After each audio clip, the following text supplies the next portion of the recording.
నమస్తే జై Bhim. Good evening. నేను doctor Babbati Srikrishna, national president Mala Mahanadu.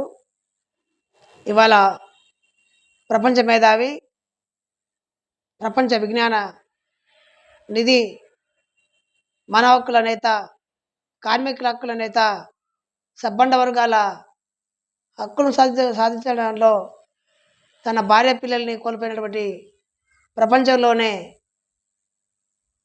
ఒక గొప్ప మేధావి డాక్టర్ అంబేద్కర్ గారి యొక్క 69వ వర్ధంతి సందర్భంగా ఆయనకు నివాళులర్పించ జరిగింది.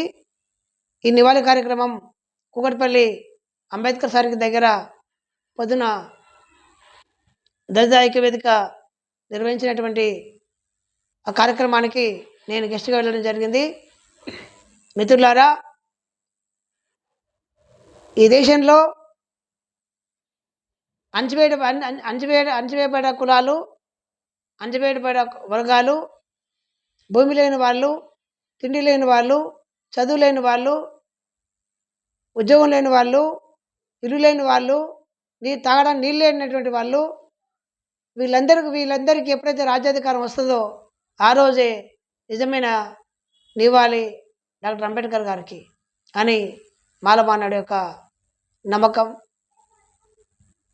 ఆ నమ్మకంలో భాగమే మాలమహానాడుగా అధ్యక్షుడిగా కొనసాగుతూనే నేను జనరల్ ఎమ్మెల్సీలో హైదరాబాద్ రంగారెడ్డి మహబూబ్నగర్ ఎమ్మెల్సీలో ఆయన స్థాపించినటువంటి RPI, Republican party of India నుండి ఎమ్మెల్సీగా నేను పోటీ చేయడం జరిగింది.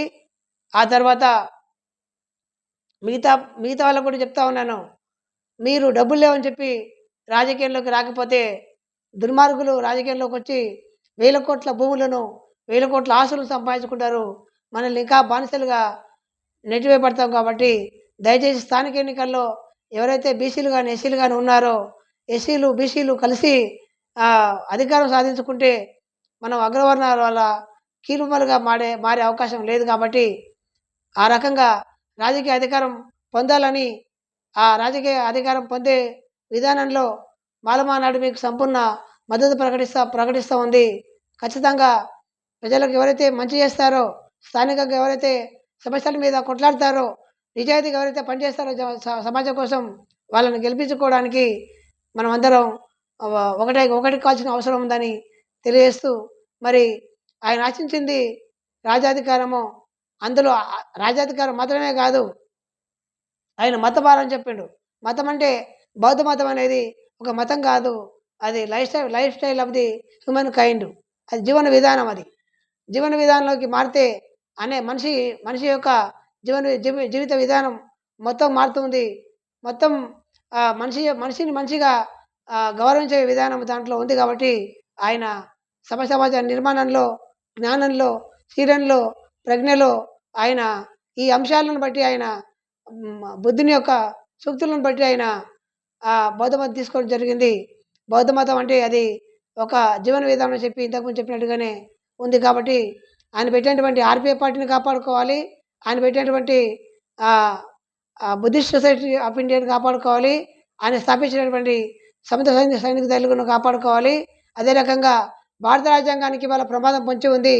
ఆ ప్రమాదం ఇవాళ ఎంతవరకు దిగజారిపోయిందంటే, బీజేపీ వచ్చిన తర్వాత మొత్తం ఇండియన్ పీనల్ కోడ్ మార్చేసి బానాసా అంటే భారత న్యాయ సంస్థ అని ఒకటి పెట్టడం జరిగింది. రీసెంట్గా రాజ్భవన్ ఉండేటువంటి ప్లేస్లో లోక్ భవన్ పెట్టారు. అంటే రేపు మళ్ళీ ఆర్ఎస్ఎస్ ఎవరైతే ఉన్నారో వ్యవస్థాపకులు, వాళ్ళ పేరు పెట్టి రాష్ట్రాన్ని, దేశాన్ని మొత్తం ముక్కలు చెక్కలు చేసి చంపుతూ ఉన్నారు జనాలను. మతం పేరిట, కులం పేరిట, ప్రాంతం పేరిట, లేదంటే యాంటీ నక్సలైట్ పేరిట ఎస్సీలను చంపుతా ఉన్నారు, ఎస్టీలు చంపుతా ఉన్నారు, ఆదివాసీలు చంపుతా ఉన్నారు, బీసీలు చంపుతా ఉన్నారు.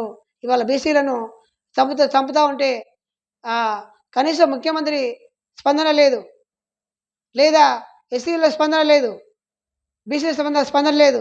బీసీలు మంత్రులుగా ఉన్నారు, ఎమ్మెల్యేలుగా ఉన్నారు, ఎంపీలుగా ఉన్నారు. ఎస్సీలు మంత్రులుగా ఉన్నారు, ఎంపీలుగా ఉన్నారు, ఎమ్మెల్సీలుగా ఉన్నారు. కానీ ఒక్కరూ మాట్లాడతలేరు. మరి మానవత్వం చనిపోయిందా, బతికిందా అంటే నా ఉద్దేశంలో రాజకీయ నాయకులు మనతో మానవత్వాన్ని మొత్తం చంపేశారని చెప్పి తెలియజేస్తా ఉన్నాను.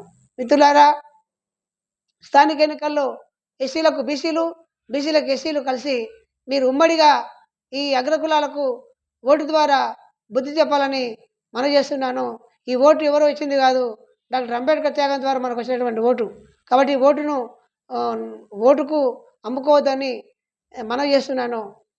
నోటుకు ఏ రోజైతే అమ్ముకున్నావో ఆ రోజే నువ్వు బానిసగా ఉండాల్సిన అవకాశం ఉంటుంది. ప్రశ్నించే అధికారం కోల్పోతావు, నీ హక్కులు కోల్పోతావు.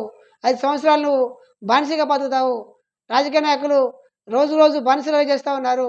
కనుక బానిసలుగా మారుతారా బీసీలు, ఎస్సీలు, లేదా రాజులుగా ఓటుకి ఓటు మీరు వేసుకొని రాజులుగా మారుతారో మీ ఇష్టం అని చెప్పి అంబేద్కర్ చెప్పిండు. కాబట్టి అంబేద్కర్ చెప్పిన మార్గంలో మన ఓటు మనం వేసుకుందాం, మన ప్రజలు మనం గెలిపించుకుందాం. అప్పుడు అధికారం మన చేతిలోకి వస్తుంది. అంతవరకు రాదని తెలియజేసుకుంటూ ముగిస్తా ఉన్నాను. జై భీమ్, జై ఇండియా, జై ఇండియన్ కాన్స్టిట్యూషన్, జవహర్ పి రావు.